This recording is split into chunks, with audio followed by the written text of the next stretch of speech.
కులము మీద నిలిచిన వాడు మానవత్వం లేనివాడు, కులాన్ని ప్రకటించేవాడు, కులాన్ని ఆధారం చేసుకున్నవాడు, కులం అనే పేరుతో ఎదుటి మనిషిని హింసించేవాడు, కులం అనే పేరుతో ఎదుటి మనిషిని ప్రేమించలేనివాడు, కులం అనే పేరుతో వివక్ష చేసేవాడు మానవత్వం లేనివాడు. భారతదేశము నా మాతృభూమి, భారతీయులందరూ నా సహోదరులు అన్నవే, మరి ఆ మాటను ఏం చేద్దాం? ఉక్కుపాలతో నేర్చుకున్నామే, ఉక్కుపాలతో మనం ఆ మాటలను పలికామే, చిన్ననాటి నుండి మన గుండెల్లో స్థాపించుకున్నామే. భారతీయులందరూ నా సహోదరులని, మరి ఆ భారతీయులందరూ నా సహోదరులనే మాటని ఎక్కడ మభ్య పెడదాం? కులం అనే ప్రసక్తితో కులం అనే మారణకాడ చేస్తూ పశుపాలుగా బ్రతకడానికి మరలా వెనుతిరిగి చూడడం సబబు కాదని సభాపూర్వకంగా చెప్తున్నాను. ఈ మాట సమాజానికి కుల ప్రసక్తి మంచిది కాదు.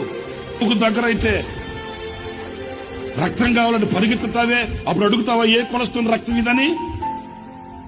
ఏమన్నా నాకు తెలియక అడుగుతానండి.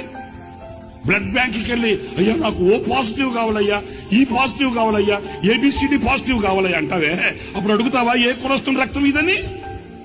మనమంతా సహోదరులం, మనమంతా ఒక దేవుని చేత సృష్టించబడిన వారం, మనమంతా ఒక రక్తంతో కడగబడిన వారం, మనమంతా ఒక శరీరమును ధరించుకునే వారం, మనమంతా ఒక కుటుంబీకులం.